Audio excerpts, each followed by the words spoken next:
Hey, you know what time it is? It's time for a short clip from the main show. We hope you enjoy this.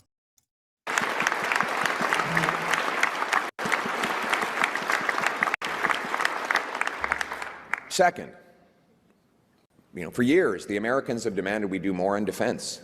But the truth is, Canadians have been demanding exactly the same thing.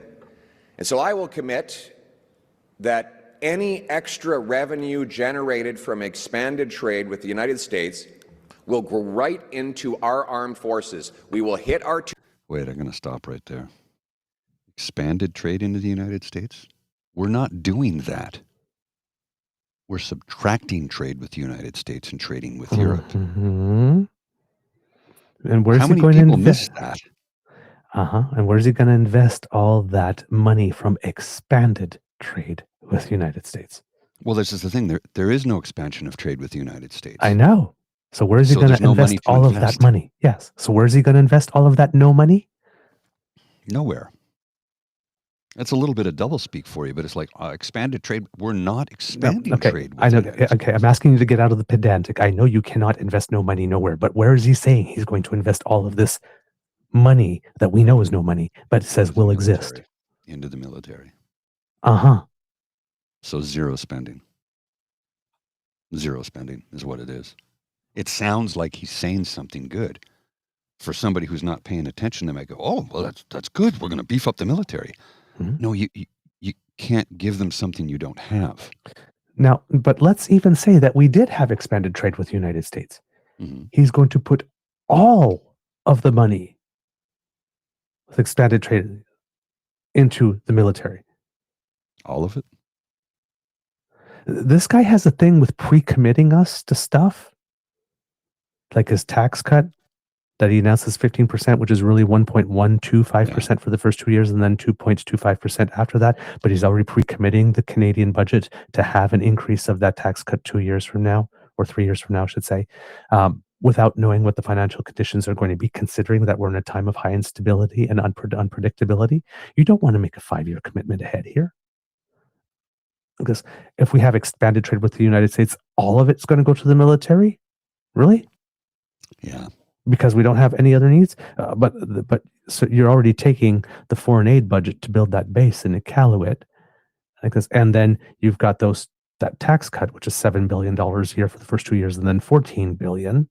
But you took that from your counter tariff money that you now need another $8 billion. Like again, when this guy comes up with this cost platform, if he does, because he promised one, it's going to be fun with numbers. None of it's going to make sense. Especially if he's keeping child care, dental care, and pharmacare. If only keeping child care and pharmacare, like not adding or expanding, and child care will, as the kids age out, not renewing it for other people. I mean, well, it's at least 5 or 6 years, right? Before it would get phased out.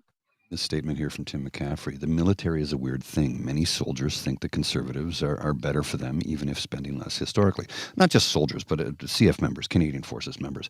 Many of them think the Conservatives are better, except if you sit down and explain, as I have done with friends who are in the forces, and I go, well, historically, the Conservatives have cut you off. What are you talking about? Who bought the F-18? Well, that was Pierre Trudeau. Who developed the Avro Arrow? Well, that was Avro. And who funded it? Oh yeah, that was the Liberal government, wasn't it? And who was the minister? Yeah. Who created shipyards so that we'd have a shipbuilding industry here then to start building? Oh, the Liberal government. Right. The Conservatives will say something to make you think they're doing the right thing. But as my father will tell you, he fought tooth and nail to get the settlement he was deserved and owed. He fought it for years against Conservative government. The Liberals got in, and within 2 weeks, he had a check in his hand. There you go. All right, let's keep going here. 2%. We will take back control of our Arctic waters from the Chinese and the Russians. We will rebuild our military. When did we lose control of those waters to the Chinese and the Russians? How we take back control of something we already have control over and nobody else does? Yes, Saucy Sea Witch, you are They're correct flirting. about that. It wasn't Kretchen that closed all the bases in the 90s, though. Kretchen did close bases in the 90s, but Brian Mulrooney also closed bases in the 80s.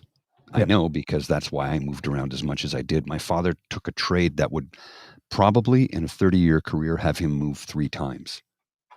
We moved a lot more than that, and that was all political. Sorry, I just wanted to, yeah, I'm sorry. It's a passionate thing with me is when it comes to who shut down vets' offices and who eliminated pension and who brought that all back.